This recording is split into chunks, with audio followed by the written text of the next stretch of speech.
What's up, guys? Welcome back to Newswave. We're just a couple of days away from GTA 6 making its big premiere on Netflix, but the leaks continue and things are getting very spicy with some of the videos that they're putting out there, and now with the latest poll, serious concerns around them, maybe even starting to spoil parts of the game. But we'll go over exactly what's happening in the latest GTA 6 leak update here today. Also, we are going to be talking about a storied RPG that actually never made it to the US, now getting that big release. We already talked about it, but we finally have the full reveal we'll take a look at. And we'll also be talking about maybe the return for the industry to console or platform exclusivity, specifically between PlayStation and Xbox, which starts to really build up to some key releases, I'll say, that are in the next few years for both platforms. But all of that and more. Guys, if you enjoyed these videos, make sure you hit that like button. Helps out a ton. And if you're new here to the Spawnwave channel, make sure you subscribe down below. Guys, we're every weekday morning, 8 a.m. Eastern time, going over the world of gaming news, trying to keep you up to date. So just know if you don't get a notification in the morning,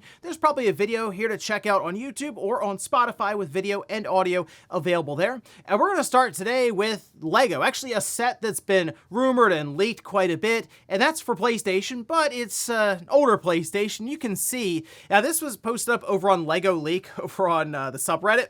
PlayStation set details. All right, so this is from BrickTap, and this is going to be an original PlayStation that they are releasing at October 1st, $160, 1,911 pieces. It's a near one-to-one scale build of the original PlayStation, which that's a fairly sizable, I'd say, Lego set then when you're all done putting it together. The thing I really like, though, is they're saying there's going to be some Easter eggs in here. For example, the sides pull out to reveal a little dioramas for Gran Turismo and Ape Escape, and there'll be some other ones in there. There was mention of an Astrobot little, I guess, thing you would get with it at Lego stores. However, they're wondering if that's actually going to be something that is spun off and then sold separately from this. I like the idea. I'm not, again, into really building the Lego sets and stuff, but seeing the final product and then all the little Easter eggs that they sneak in from PlayStation's past could be a lot of fun. So if you're looking forward to this, again, October, should be about $160, at least is the word right now. Also, Blood of Dawnwalker is coming up here next week, and there was a lot of back and forth after a recent trailer was released with information that there wouldn't be a 60 FPS mode, at least at launch. Now they have actually corrected that. We can see this is a message they put out on their social media account saying that platforms will receive a performance mode targeting 60 FPS on PS5, PS5 Pro, and Xbox Series X on day one. After that initial trailer they put out showing a 40 FPS mode, they heard the feedback and they said that they were able to expedite some of their testing that then has now allowed them to go with confidence for this performance mode. The Xbox Series S will not be getting this performance mode. That will still be at 30, but for many people out there who have a PS5, an Xbox Series X, or PS5 Pro, there will at least be an option for performance mode. And the latest trailer they put out alongside of this announcement, you can see an obvious difference. Yeah, there is still some extra breakup or shimmering, we'll say, in the performance mode, but I mean, you go from 30 FPS in quality mode up to 60, you can see a clear difference, especially in an action game like this. You can kind of get away with it with slower menu-based games, I guess, like tactics or RPGs or text-based, something like that, right? When it is action and reactive with blocks, parries, and just attacks, I like every time prefer 60 FPS. So it was a bit of a bummer to see that that wouldn't be there. Now though, we can expect it day one when it releases next week. Oh, and actually transitioning nicely over to The Witcher from Blood of Dawnwalker, it looks like Witcher 4 is currently targeting 2028. Now, this was in a video leading up to Gamescom. They weren't prepared to tell us exactly when they were targeting in 2028, but either way, I think we're about 2 years off of Witcher 4 releasing, and we know they're working with Unreal Engine for this latest release, and we'd like to think that helps to expedite development, but this is a game where they say is like their most ambitious. They have 500 plus developers working on it. There's a lot going into this game, so while Unreal Engine can help with that, clearly they're targeting like the top of the line in terms of graphical fidelity. I'm sure everything else going into this with all kinds of small details and world building that they're known for with things like The Witcher 3, of course. But we do have DLC coming up this year for Witcher 3, so something to hold everyone over until, of course, Witcher 4 releases next year. So a lot of stuff to look for, or in 2028, a lot of stuff to look forward to, I'll say, over the next couple of years for Witcher fans. And guys, with some of the quick news out of the way, let's get into the bigger stuff. Let's start right away with GTA 6 and this ongoing saga, almost a build-up to this Netflix event with leaks constantly getting out there. Every time I feel like I make a video on it, more leaks drop. It's almost like every 12 hours, some new gameplay clip is released that, I'll be honest, does a pretty good job advertising the game. Well, the most recent one, because I think now we're up to 11 different leaked videos that have been posted online, and currently we are looking around like, oh, okay, a 12th could be dropping soon, and that one could do some damage, okay, which we'll get to in a moment here. But the big one that just released, and I can't show, even if I wanted to show it, YouTube wouldn't even let me because, well, people were voting, and one of the options was a nudist party.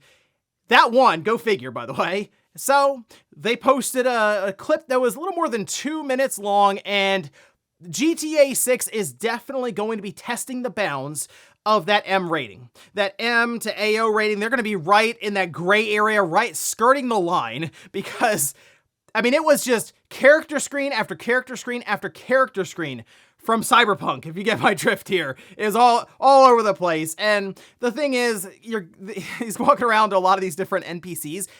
They're reacting to this character constantly. So it's something I've noticed with many of these clips. NPCs that are walking around do seem like they are quite alive, actually, compared to many open world NPCs that we've been used to.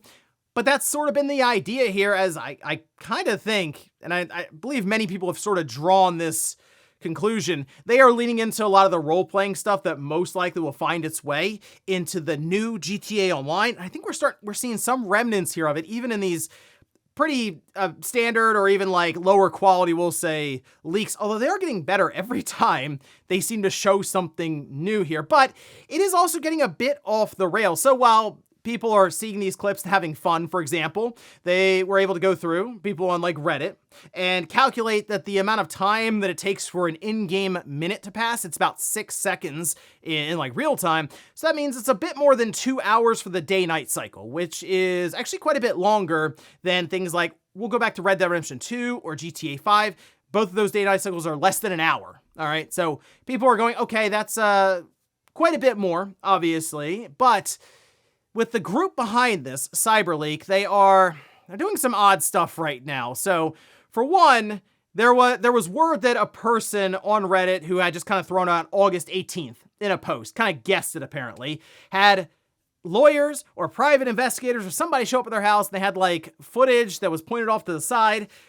But that doesn't seem to be correct. Seems like that may have been a stunt, as then they're coming back and they have like their own like crypto coin and they're asking for money. So I would kind of put that one out of the picture right now. And that's sort of what we're seeing around a lot of the CyberLeak stuff, are people who are either malicious actors or just trying to take advantage of the situation, because there is so much engagement and interest that, yes, you can kind of make some stuff up and it'll go viral pretty quickly there. However, CyberLeak is now saying that people need to show up outside the Rockstar office with physical game discs and leaks for Lucia gameplay. And that's the thing I've said for a while. It's like, hey, we've always seen Jason in these different video clips. Does this group actually have a full working build of the game? Do they have just part of it, and that's why they can't play as Lucia? No, it kind of seems like maybe they were saving that part of the game, because even in one clip, it was a mission that looked like it's being run by Jason, and it mentioned returning to Lucia. So, okay, this could get weird. I mean, look, I think this is obvious to most people. I would not go to Rockstar's office with a physical disc and leaks. I would not show up to any of those places because, look, Rockstar and Take-Two are also seeing all this stuff happen. That could get you in a really, really bad situation, all right? So I would not recommend doing any of that. But also, people are just buying the meme coin, trying to pump up its value so that they can apparently get, because they are voting on it, Lucia gameplay and potentially the prologue, which it's at 99% vote for yes. So by the time you're seeing this video, it may have already released. That's DEFCON 1 for Rockstar and Take-Two. That does then wade into the territory of significant story spoilers. Because, I mean, yeah, it's the beginning of the game, but the whole point is you've been waiting this whole time to get the game, GTA 6, and then experience it for yourself. And once you start getting some story spoilers, I mean, guys, then anything's on the table, and it's like, yeah, they're just going to start dropping whatever. And yeah, that becomes, I think, problematic in general. Sure, for Rockstar and Take-Two, but also it's like, man, are they just gonna spoil the entirety of GTA 6 before the game even comes out? Because people already get annoyed at spoilers as it is, and this is gonna be something that'd be very, very difficult even to avoid because it's such a massive story. So, I mean, I'll keep an eye on the situation, as many other people are as well. And if we do get to the end game of, oh yeah, they're posting the ending of the GTA 6, I'll let you guys know, but then it would be, okay, just like avoid, I guess, keywords for all of that stuff as it is on social media feeds until apparently November 19th, or until, I guess, Rockstar and Take-Two find this person, which they have not, seems like they haven't had any luck anyway, since, I mean, it's still happening, so, hey, the subpoenas are all over the place. Clearly, they have a bunch of people on it trying to figure out what to do here. But as of now, they are dropping leaks all over the place, which includes, again, nudist parties, driving through clubs, or whatever else. So it's a crazy time for the video game industry right now, heading into what's supposed to be a massive reveal on Netflix, which they keep trying to advertise it, the latest one. I mean, a lot of viewership, but then you look in the comments, and it's just people saying, oh, you're trying to ignore the situation of what's going on, because, yeah, it literally is just on fire on the internet when it comes to GTA 6 right now. Next up, let's talk about a big-time RPG, at least in my mind it is, because it's a big moment here for Terranigma, because it is indeed making a return. Now, it seemed like it was being hinted at a bit here. Pixel Arcadia was running an entire event where they were just going to announce a bunch of games, but it kind of felt like, based on some of the stuff that was said or some of the sound effects, different things that were spotted in their preview trailer, that, oh, okay, hold on a minute. Are they actually going to be bringing back Terranigma here? Like, is that where the announcement is? And it actually was, which is pretty cool to see because, as I've already mentioned, it released in Japan, it released in Europe, but it never came out in the US. And I will tell you, that was one of the most requested like Super Nintendo reproduction cartridges that I've seen, like, ever. People really wanted this game because there was an English build out there, but it just never came out on the Super Nintendo in the States. So we have an entire trailer here for it, and the idea, this was announced right away. It was like the first thing, I think, that was shown during that Pixel Arcadia event. It's an action RPG that was released during that Super Nintendo generation. It's nice 16-bit visuals. They did mention it's pixel perfect. So this is not like a full remake. Some people were wondering if it could be HD 2D. No, this is just going to be sort of that nice port with support for modern systems. And get this, there is a physical version planned. That's really cool. I have to get that. I hope they just go with if you look at, say, what we have in the Super Famicom in Japan or in Europe, you have the Super Nintendo, you can see the box art. I hope they go with that. That would be really, really cool to see across the board for, I mean, you should get a physical for the Switch. The Switch 2, come on, don't do the game key card there. I mean, this is in collaboration between Square Enix and Clear River Games. They're working cooperation. And we know Square Enix, they like their game key cards. This is one that I at least request. Come on, put it on the cartridge. Although, I guess if it's on the Switch 1, it would probably be on the cart there, and that might be a situation of whatever. How much different, I guess, is between the Switch 1 and the Switch 2, right? It's also going to be on the PS4, the PS5, the Xbox Series, and PC, that being through Steam and GOG, and it's coming out in 2027. So we don't have an exact release date for this, but at least next year. So it very well could be first half of next year, and we're less than a year away. Exciting stuff, again, for fans of Terranigma who have been waiting. And I'm sure there's not like a ton of people out there, but maybe people who are also thinking about experiencing it for the first time. It's definitely a unique, we'll say, title from that era when, yeah, companies were willing to try some very different things. Here's Terranigma, just never was able to make it to the US, at least until now in 2027. Next up, let's talk about a return to console exclusivity. And with the marketing and the push now, it seems like both Microsoft and PlayStation are moving back in that direction. Remember, PlayStation had their big initiative for PC where they had what were originally PlayStation 5 exclusives, making the jump to PC and on Steam, and it seemed like it was just found revenue for them.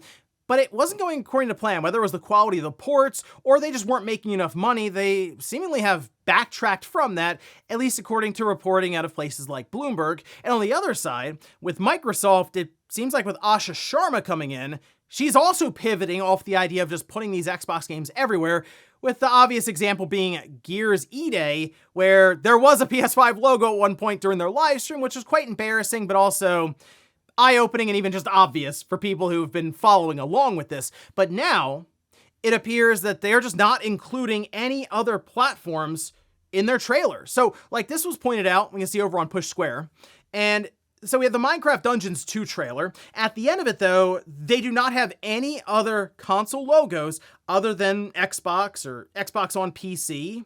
And if you look around outside of Xbox, you can find trailers for the game where it does have, say, PS5 or Switch 2 on there, right? And it's interesting because Asha Sharma said she, like, hears you and stuff, and there is an obvious thought process now around the idea of, okay, if we actually like really make a push here and invest into our console and PC ecosystem, can we move the needle at all with some of these releases? That remains to be seen, but even Fable, they just don't have any platforms mentioned anymore on their social media account here, even though it is coming to PlayStation 5. Now, on the flip side, PlayStation put out a trailer with their new set with a saying only on PS5. Okay, so that is back here. And I mean, they're also pushing in that direction. I think more so because they have to really try to make people want a PS6 at this point. I mean, the PS5, again, they've sold more than 95 million systems. I think they're good on the PlayStation 5 generation in their mind. GTA 6 is going to work to sell PS5 systems. It just will, all right? So it's going to come down to how do they set up the PS6, and with Nishino already mentioning before, they are going to be putting more and more of a focus on the console hardware itself. This would be the way to go. You put games, believe it or not, on your system as exclusives to sell the hardware. And we got away from that a bit because you see these companies trying to find money and new players everywhere. So PlayStation goes to PC. Microsoft starts putting stuff on PlayStation, then on Switch. And now it seems like they went, maybe not as much money as we thought versus it diminishing maybe the identity of your system, or even just the value of it, you can say. So with both of them looking towards next generation, where it's going to be harder and harder to sell these systems because of how expensive they most likely will be, it's like, yeah, you got to figure out ways to do it. Yeah, games, go figure. A game system can be sold with games. What a shock. But yeah, that's I think where we're heading right now. The big question for Microsoft, and I see a lot of people asking, what's going to happen with Elder Scrolls 6?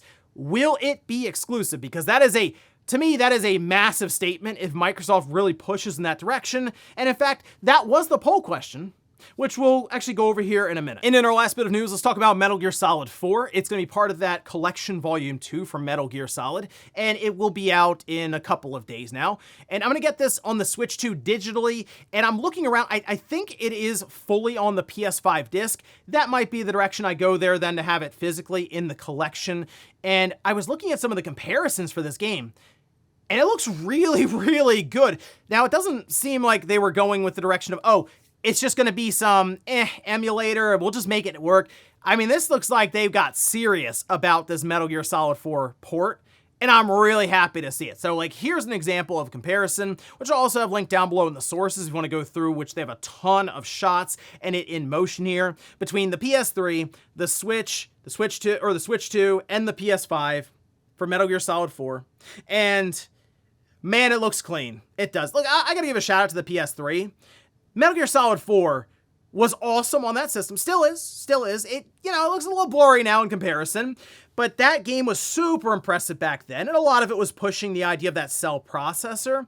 But then you look at how much it's really cleaned up on the Switch 2 and the PS5, and then you look at the comparison between the Switch 2 and the PS5, and they look really, really close. Both of them look significantly better, obviously, in terms of just it being clearer than the PS3, and both of them running at 60 FPS. See, that was always the thing. You might have a Switch 2 game that looks very similar to the PS5 version, but then it's half the frame rate, 30 versus 60. Not here, though. The Switch 2, 60 FPS. The PS5, 60 FPS. The PS5 will be running at a native 4K. The Switch 2 will be upscaling from 1440p, which, I mean, you see it right up next to each other. It doesn't look that different. I mean, I had to like zoom in almost to see. And I think the places I'm noticing the most difference between the PS5 and the Switch 2, power lines, for example, looks a little more, has a little more shimmer to them, even around certain edges of buildings. But I mean, if you're sitting, like standard 6 to 8 feet or something away from a TV, you're just not really going to notice it. The thing you would notice though is that frame rate and its parity across. I mean, there might be some dips on the Switch 2 versus the PS5 depending on how much is happening on screen. I'm just happy to see Metal Gear Solid 4 getting this kind of an improvement, and it also moving off of the PS3, which is where it's been trapped. You could have played it through emulators on PC, but in order to get a good performing version of it there, you still needed a pretty powerful system. This, though, going to so many different platforms, including the Switch 1, by the way, where I think that's 1080p 30 FPS. That's an interesting one to see how that turns out. It's just really cool to see Metal Gear Solid 4 finally getting what is probably its introduction to many, many people out there. So I am picking this up immediately on the Switch 2 digitally, and then I'll grab it on the PS5 physically when I get it. I gotta see how Amazon does that thing. You'll get it within this week-long window. It's like, okay, maybe I'll see if Walmart has it up on the shelf or something, which they rarely do on release day nowadays. It's more and more difficult, by the way, to find physical games. I wonder if that has anything to do with the different ratios we're seeing right now. And before we go to the comment of the day, we'll take a look at the poll that I posted up yesterday, where I ask, will Elder Scrolls 6 be exclusive to Xbox/PC?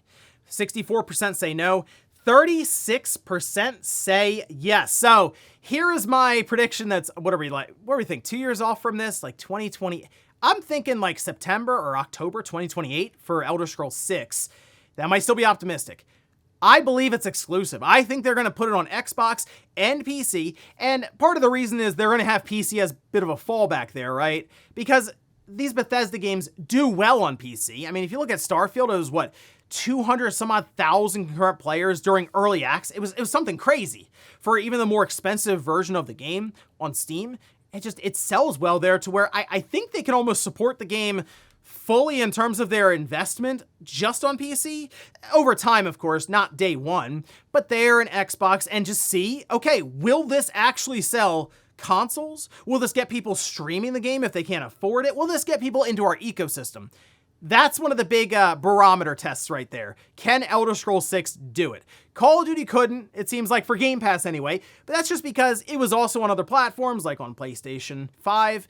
So if this really is a situation that they go for it, will Elder Scrolls 6 be enough to get people to actually buy an Xbox? I think we're going to find out here in a couple of years when they announce that it is indeed exclusive. And we'll finish up with the comment of the day, as you're seeing here. This is from Vector, says, been warning people about digital licensing for at least 10 years. People just argued that they spent money so they own it. No, okay. So to be fair, a lot of these companies, Microsoft, Nintendo, Sony, Steam, whoever, Epic, they definitely dress it up like you own the game. Let's be real about that. They'll use different phrases like buy or own or anything like that, whether it's in your library or when you're at the storefront page. It does kind of make you feel like you own that game, that you just put 60 or 70 bucks, whatever, the big specials for $100, like, I own this game now. But you actually don't, and you have to go in the fine print to see that. And, I mean, look, I know a lot of us, or many of us, I should say, many of us, who are really plugged in, understand or care even about digital versus, like, for licensing or owning or physical games. But there are many people who, look, they just buy Call of Duty, they just buy Madden, they see a cool game, they buy it, and they don't really care that much, to be honest, if 10 years from now it's still accessible to them. That's just the reality of the situation. So you also have to get people to kind of care about that versus, just hang, hey, just want to play a video game, So it's tough because the mainstream is indeed the one that is kind of calling the shots right now. They're steering the ship for Sony, and I just don't think they're plugged in enough most times to care about digital rights or even physical games going away, and that is an unfortunate combination for many of us, basically anyone watching this video at this point. And ladies and gentlemen, that's going to do it here for Newswave. If you enjoyed this video, guys, hit that like button. If not, hit the dislike. Leave comments down below about everything we talked about here today. If you missed yesterday's Newswave, I'll leave it up here in a card. Or maybe you want to hear about how I think Sony, going into next generation especially, needs to shake things up and a couple of ideas for them. I did a whole video on that, and I'll leave it right below. Thanks, guys, for watching, and I'll see you next time.